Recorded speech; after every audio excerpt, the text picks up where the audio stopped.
Everybody, I am Susana Salazar Lopez, gynecologist and specialized in human reproduction. Today, I'm going to talk to you about low complexity ovulation induction. Every year, 13% of women of reproductive age seek infertility treatment. The importance of this conference is based on the fact that many women and couples around the world today suffer from infertility. And although we could say that the causes of equally are divided between the female and male part, when we are going to evaluate the female cause of infertility, we find that ovulatory problems occupy a large part, almost 35%. Ovulation induction is the pharmacological treatment for women with oligo or anovulation with the intention of inducing normal ovulatory cycles, as defined by the latest international consensus for fertility care. But can we really name ovulation induction for time intercourse or IUI low complexity? For me, this definition goes further because this treatment should try for achieve the optimal maturation of at least one egg and is the most physiological way, so that the patient has the best results with low risk. That is why some of us consider that it is named a low complexity reproductive medicine procedure, since this treatment in some patients may be not an easy task. Which patients should receive low complexity treatments? So patients with PCOS, hypothalamic ovulatory dysfunction in normal estrogenic women, luteal phase deficiency, mild endometriosis, and unexplained infertility plus IUI. How can we evaluate the ovulatory function? First, we need to know or to understand that in a general way, how follicular growth occurs for the maturation and release of the ovum. FSH released by the pituitary stimulates proliferation of the granulosal cells and follicular growth, and together with LH stimulates estradiol production. LH stimulates the production of androgens in the cells and subsequently aromatized through to estrogens by the granulosa cells. Estrogens will form a negative feedback loop by inhibiting the production of GnRH in the hypothalamus. As the follicle grows, estrogen concentrations increase in these causes and a surge in LH will trigger ovulation. After the ovulation, corpus luteum secretes progesterone in increasing amounts, and it stimulates the development of the secretory endometrium, which is necessary for the implantation of the embryo. That means that serum progesterone measurements are a simple and objective measure of ovulatory function, as long as it is taken at the right time. Levels generally remain less than 1 nanogram millimeter during the follicular phase. They increase slightly at the time of ovulation and rise steadily thereafter to peak approximately 1 week after ovulation and then decline progressively over the week preceding the onset of menses.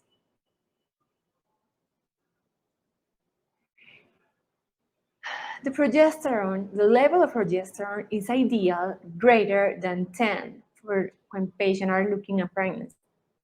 More than 3 means that the patient ovulates. Less than 3, you should study potential causes of anovulation.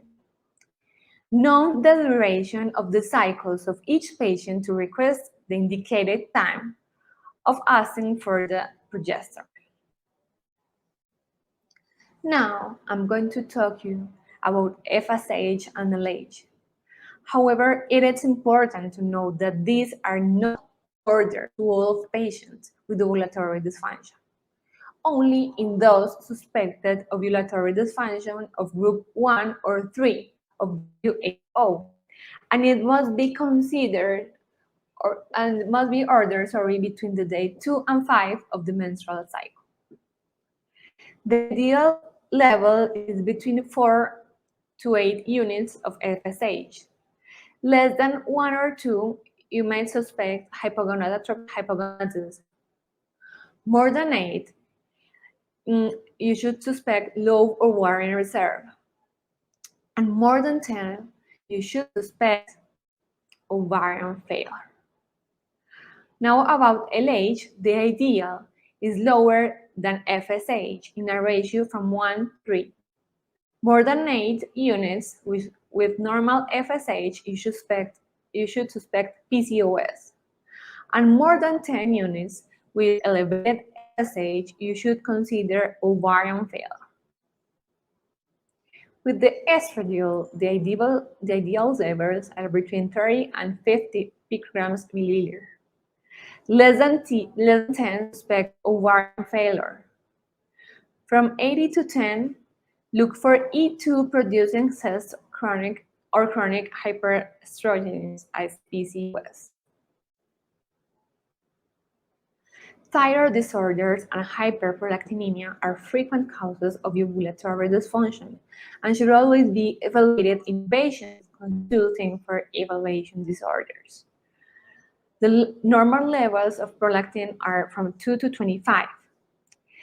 TSH, their normal levels are, it depends on the laboratory, but more or less 0.37 to 4.7 nanograms milliliter. But the ideal is to have less than 2.5 in patients with reproductive interest. Now, evaluation of ovarian reserve. All women who consult for ovulatory dysfunction should have their ovarian reserve evaluated currently. Both AMH and annual follicle counts are recommended for this. Good ovarian reserve is considered an AMH use above 1.2. However, there are tables like this that can be age adjusted for greater precision. Regarding the antral follicle count, a good reserve is considered when adding the 2 ovaries, 7 or more follicles are fertilized. Ovulatory dysfunction are the leading cause of infertility, and they are classified in 3 categories according to the WHO. The classification of ovulatory dysfunction are WHO type 1, it's an hypogonadotropic hypogonadism, and it can be caused by any lesion affecting the pituitary or the hypothalamus and affecting gonadotropin production. WHO type 2 means normogonadotropic hypogonadism. It's by far the commonest cause of anovulation and is most commonly caused by polycystic ovarian syndrome. WHO type 3 is hypergonadotropic hypogonadism, and it is usually indication of ovarian failure. According to the relationship between these hormonal tests, we can find more or less FSH with FSH level 5, FSH2, and E240, it's more or less a normal evaluation test. When patient has PCO, FSH level must be more or less 7, and LH will be higher than FSH, and E2 more or less in 100. When we have FSH in 12, LH in 9, and E2 in 20, we should suspect ovarian insufficiency. And when we have FSH in 25, LH in 30, and E2 in 5, we should suspect ovarian failure. Common syndrome, FSH 0.5, LH 0.5, and E2 in 5. Okay, let's go to talk about low complexity ovulation induction. Women with PCOS may begin ovulation induction after menses. that can be induced by brief treatment with an exogenous progestin. However, data suggests that progestin withdrawal bleed may decrease pregnancy rates. So, ovulation induction might be included without withdrawal bleeding with the pregnancy had been excluded. This is more or less the protocols that we should use when we're going to do ovulation induction. First, we have to do a base ultrasonography. It should be performed to exploit ovarian cysts that might be confused with a new follicular growth. Then we do the mild stimulation. It can be with oral inductors or with gonadotropins. We have to do some ultrasounds, and then we're going to have the ovulation.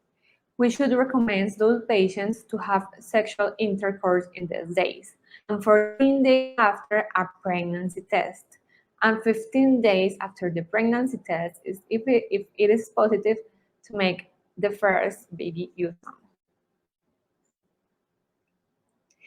The first-line therapy for ovulation induction are oral medications such as letrozole and clomiphene. However, I'm not going to stop too much talking about medications because I'm going to give you a presentation just about this. Treatment typically begins with clomiphene 15 milligrams daily for 5 days, or with letrozole 2.5 milligrams daily for 5 days. And if ovulation occurs, it is expected 5 to 10 days after the last dose of clomiphene or letrozole. We can also use HCG to schedule ovulation with 18 to 20 millimeters follicles and suggest to have sexual intercourse from the day of the HCG. Letrozole is the first choice of oral ovulation inductor, but it depends on availability. Better ovulation, pregnancy, and life rates with letrozole, although there is a greater possibility of monofollicular induction. They have the same rate of multiple pregnancy and abortion or miscarriage. With clomiphene, 46% of patients ovulate with a dose of 50 milligrams daily for 5 days, but 21% of the patients will require 100, and 8% will require 150 milligrams.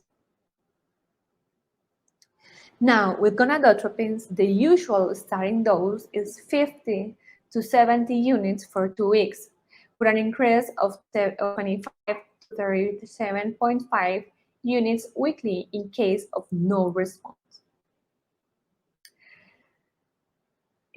Remember that gonadotropins is a second-line treatment. It is used when patients have resistance to oral ovulation induction. Only use ovulatory trigger if there are less than 3 follicles larger than 12 milliliters. If there are 3 or more, we should cancel the cycle. If follicle development occurs, the same dose should be maintained until the follicle reaches 18 to 20 millimeters, followed by induction or final follicular maturation with HCG or LH. But we have to know that with gonadotropins, we have more risk of ovarian hyperstimulation syndrome or multiple pregnancies. Low doses are effective with less risk of multiple pregnancies. Now I'm going to talk about gonadotropic regimens because there are different gonadotropic regimens for ovulation induction.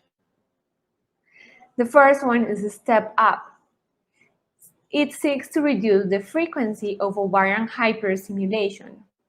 Mono or follicular development, most likely 70% monofollicular. Start with doses of 37.5 to 75 units of FSH for 7 to 13 days. In case of not finding follicular development, we should increase 50% of the initial dose.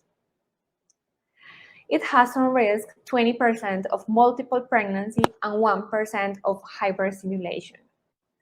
PET devices allow more finely tuned incremental dosing, although 7 to 12 days of total days of treatment is typical.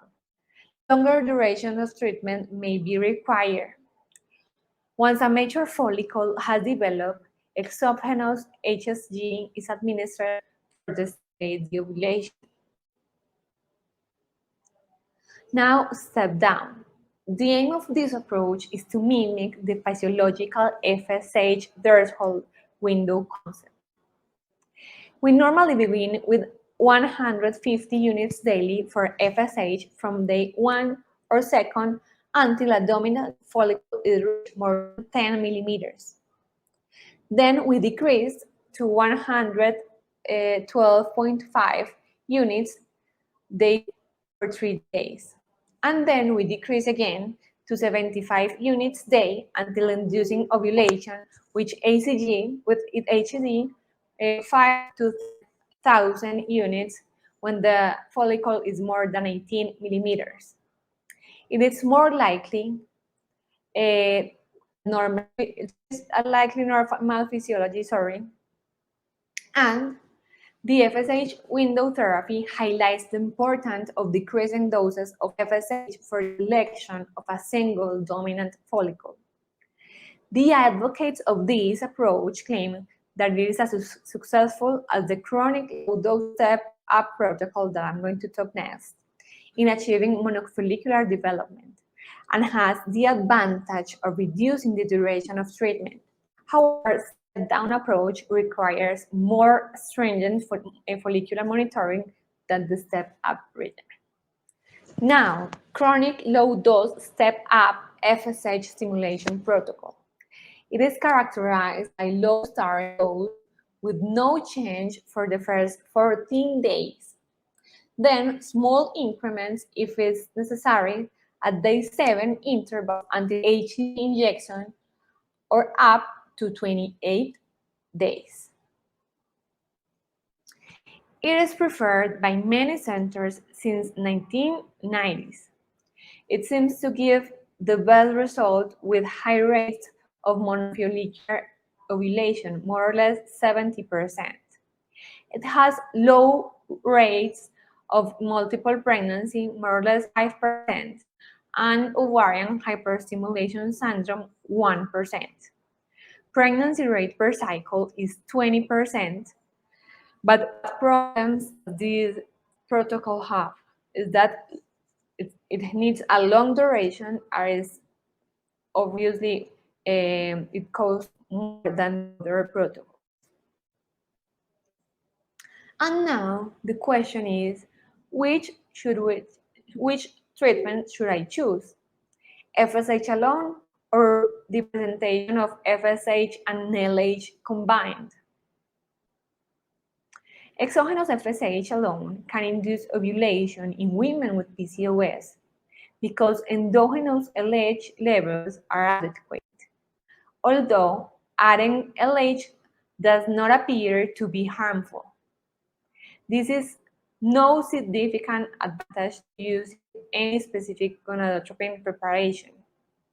A meta-analysis concludes that the outcomes of treatment achieved with human menopausal gonadotropins and also with FSH alone, they were very similar. Others have observed that treatment with recombinant FSH or urinary FSH yields similar results. In women with hypothalamic amenorrhea, optimal clinical results are achieved by administering a combination of FSH and LH, in addition to stimulating the production of androgens, which provide the substrate for estrogen production that enhances the oocyte and endometrial development. LH activity promotes development of larger follicles. Now, how are we going to monitor the ovulation induction? The safety and efficacy of gonadotropin treatment depends on careful monitoring with serial transvaginal ultrasound and estradiol measurements. US provides a structural measure of follicular development and generally should be performed after the first 4 to 5 days of treatment and subsequent intervals or 1 to 3 days according to the response. Endometrial thickness and appearance provide an indirect measure of endometrial development and have more prognostic value implantation. Inducing ovulation. The final stages of oocyte maturation and release can be induced by injection of human chorionic gonadotropin, HCG. The trigger injection can be with 5,000 to 10,000 units of urinary HCG or 250 milligrams of recombinant HCG. Ovulation is expected to occur 36 to 48 hours after the trigger. So intercourse or IUI should be appropriately timed to occur prior the ovulation. Now I'm going to talk about luteal phase progesterone support. There is evidence to suggest that the high estradiol levels routinely produced by ovulation induction with gonadotropins are associated with inadequate progesterone levels in the luteal phase. Some clinicians recommend it in all patients undergoing with gonadotropin ovulation induction. This includes women with hypothalamic amenorrhea and women with unexplained infertility undergoing ovulation induction with gonadotropins. A meta-analysis of studies of luteal support with progesterone demonstrate a higher live birth rate. Currently, there are insufficient data on women with PCOS to recommend luteal support with progesterone. Now I'm going to make a little or a small example of a clinical case. We had a 33-year-old patient resident in a urban area of Medellin. She has consulted pregnancy searching for 3 years, refers difficulty to control weight, also refers acne and oil skin and also hirsutism. She refers with the use of contraceptive pills regulate her cycles, denies dyspareunia and dysmenorrhea, and has an Heister and HIG reported as normal, and a spermogram with a volume of 1.9, concentration of 78 million, mobility of 45%, and a normal morphology. That means he had a normal spermogram. The last menstrual period of this patient was 45 days ago. She had no significant personal or family history. On physical examination, she was normotensive. The BMI was 28, and she had mild to moderate acne and hirsutism. Rest of physical examination was completely normal. The ultrasound, we found a normal uterus with a 10 millimeters homogeneous endometrium, but each ovary had 20 follicles of 2 from 9 millimeters, no fluid in Douglas. So it's a patient that her diagnosis is PCOS. The treatment is ovulation induction. How are we going to do it? So we started induction with menses with letrozole 5 milligrams per day. We performed an ultrasound on day 9. We did not find follicles growing, so we had 2 options. One is to give letrozole 3 more days, or the other was to give gonadotropin doses. Although the later treatment is not supported by any management guide. It's frequently used by breeding experts. However, it is preferable to exhaust the management options with ovulation inductors and no with ovarian stimulation strategies with gonadotropins until we have diagnosed the system of ovulation inducers. This is the importance of doing ultrasound surveillance because many patients are not controlled and end up having cycles with failed inductions that could go ahead if one insists on achieving it. The objective that we are looking for is an ideal appearance of the endometrium and a dominant follicle greater than 18 millimeters. Okay, these are the take-home points for you. Sometimes low complexity fertility therapies can become challenging, and patients must be explained that it is important to have patience to obtain good results. Indications for gonadotropin induction of ovulation include hypogonadotropic hypogonadism and clomiphene-resistant PCOS. The goal of the treatment in anovulatory women should be to induce monoovulation. In women with hypogonadotropic hypogonadism, a small amount of exogenous LH is required for optimal follicular development. In women with PCOS, the chronic low-dose step protocol of gonadotropin ovarian stimulation is the preferred approach. Strict monitoring with strict cancellation criteria is recommended to minimize the risk of ovarian hyperstimulation and multiple pregnancy. Thank you very much for your attention.